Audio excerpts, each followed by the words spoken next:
mensagem divina vou ao mundo anunciar, pra fazer tua vontade. Eis-me aqui, ó Senhor, para evangelizar. Que bom é estar com você, meu irmão, minha irmã, nesse nosso momento semanal de reflexão bíblico-vocacional, onde o testemunho de tantos homens e mulheres ligados ao Primeiro e ao Segundo Testamento nos ajudam a compreender o nosso papel, enquanto homens e mulheres inseridos na história, vivenciando esta graça do chamado de Deus e respondendo através da nossa vida, através da nossa existência no momento presente. Então, sejamos bem-vindos a esse nosso momento de reflexão. Desde já venho recordar que se acaso você não é inscrito no nosso canal, inscreva-se, ative o sininho. Se você já é inscrito, divulgue, compartilhe, comente. Nos dias de hoje, transformar-se em missionário dos meios de comunicação é também divulgar tantas realidades que edificam o nosso crescimento espiritual e nos ligam a Deus através desses meios que nos interligam enquanto comunidade humana e nos fazem também irmãos em Jesus Cristo. Nós vamos dar continuidade à nossa meditação e hoje nós meditaremos um dos últimos textos relacionados à Virgem Maria nas Sagradas Escrituras, que é o texto justamente onde nós trazemos uma referência explícita à Virgem Maria, que é o texto de Gálatas. Talvez você possa me perguntar assim, mas e o livro de Apocalipse? O livro de Apocalipse nós podemos trabalhar numa outra oportunidade, porém ali nós temos uma realidade muito mais simbólica do que uma realidade estrutural que nos liga especificamente à maternidade divina. Está ligada muito mais a uma compreensão de Maria ou da mulher propriamente dita com o contexto da igreja nascente, que nós podemos inclusive trabalhar num outro dia.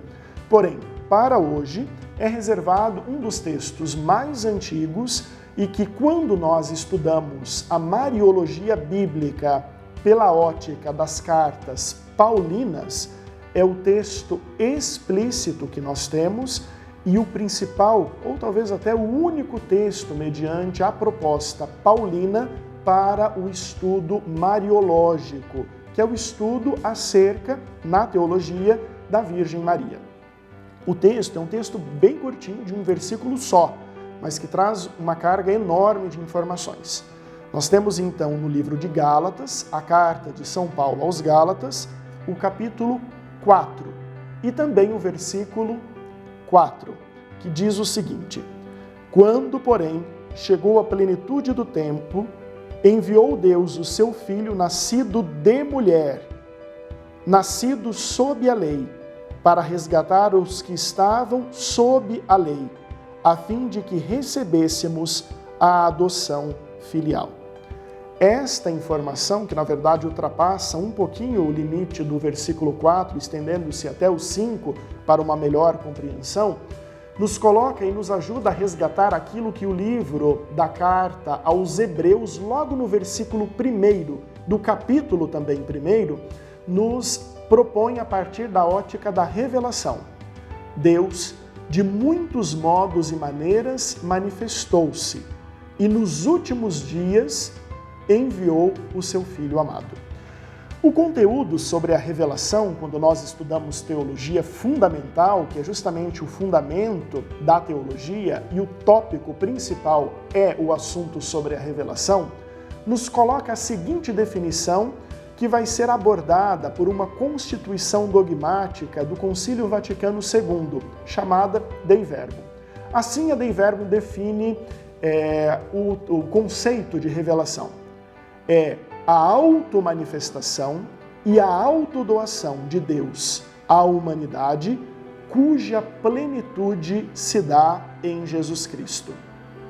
Poderíamos pensar, nossa, que conceito bonito, mas ao mesmo tempo complexo. Complexo porque estamos nesta dimensão intradivina da escolha de Deus de querer manifestar-se. Mas belíssimo esse contexto, esse conceito, porque nos insere diante da escolha de Deus. Não é por nosso mérito que conhecemos a Deus, é Ele quem se antecipa a nós. Não é por nosso mérito que nós amamos a Deus, é Ele quem nos ama primeiro. As Sagradas Escrituras estão cheias desses exemplos. Se nós recordarmos o texto de Isaías, antes que você nascesse eu já havia te escolhido. Se nós recordarmos o texto de Isaías, vai nos dizer: procurai o Senhor enquanto Ele se deixa encontrar, e não enquanto nós queremos encontrar. O livro de João: não fostes vós que me escolhestes, fui eu que vos escolhi. Da terceira carta de João também vai dizer: filhinhos, amemo-nos, porque Deus nos amou primeiro. Das cartas de São Paulo aos Filipenses, por exemplo, eu fui alcançado por Jesus Cristo.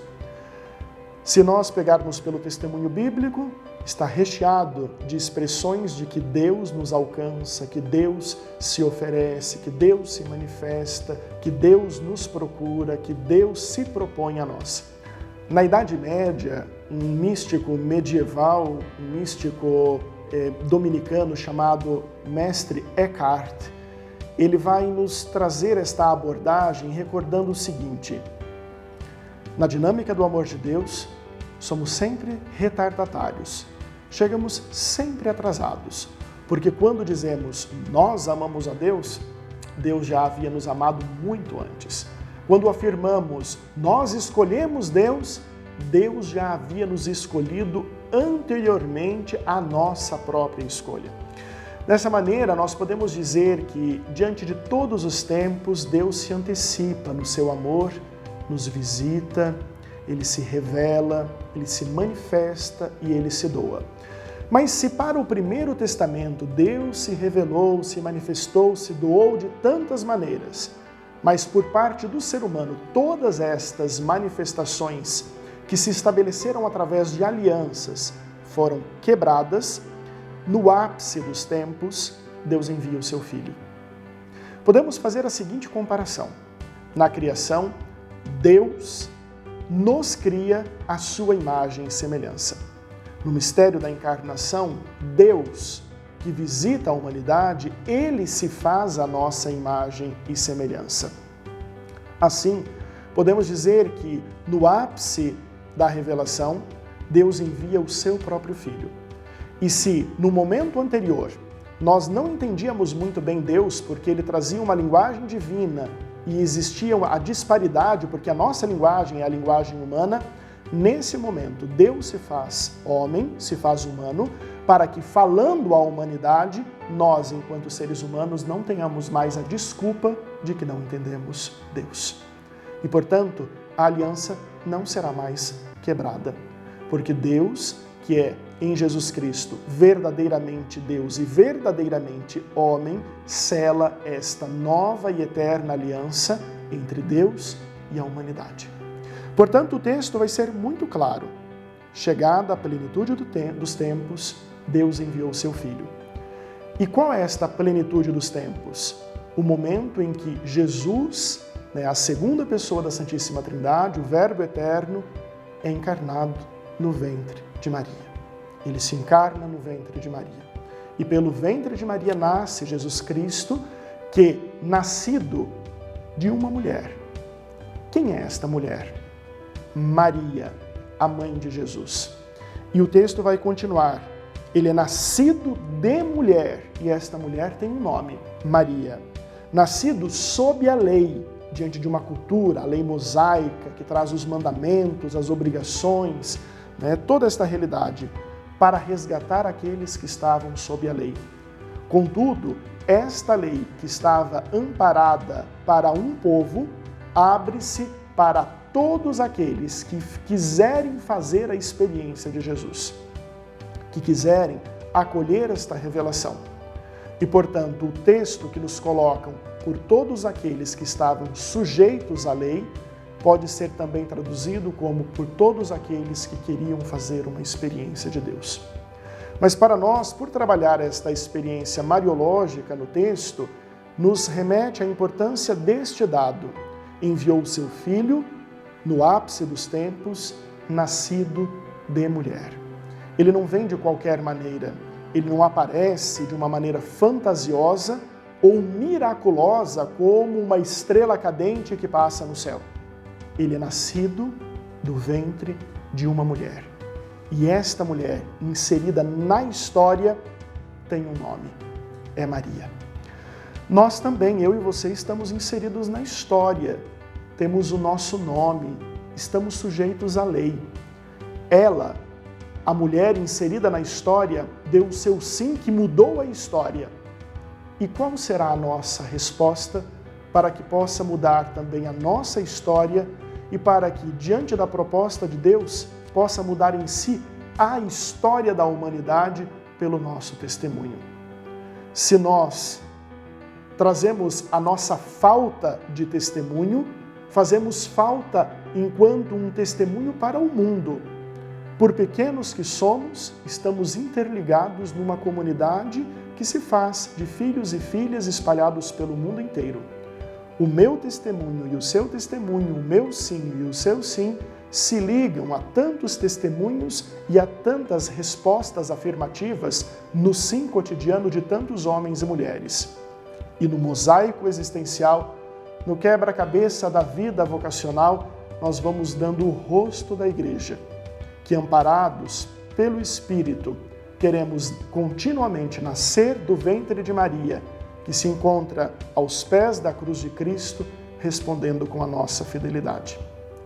Que o testemunho de Maria nos ajude também a sermos homens e mulheres deste momento da nossa história, que respondemos com o compromisso, com a fidelidade e com a nossa existência, fazendo o que podemos, mas fazendo aquilo que nos é proposto mediante a realidade e as indicações do próprio Deus. Nós continuaremos com muitos outros assuntos e muitos outros testemunhos bíblicos. Espero que você esteja gostando. Se tiver também alguma sugestão de algum tema bíblico, de algum personagem bíblico que você gostaria que trabalhasse ao longo das nossas semanas no nosso programa, deixe também nos comentários, será bastante oportuno e com certeza trabalharemos com as suas sugestões. Deus abençoe, Deus te proteja e Deus conceda sempre mais a saúde, a serenidade e a paz que tanto eu e você precisamos para responder ao chamado de Deus. Até a próxima semana. Tua mensagem de vida vou ao mundo anunciar, pra fazer tua vontade. Eis-me aqui, ó Senhor.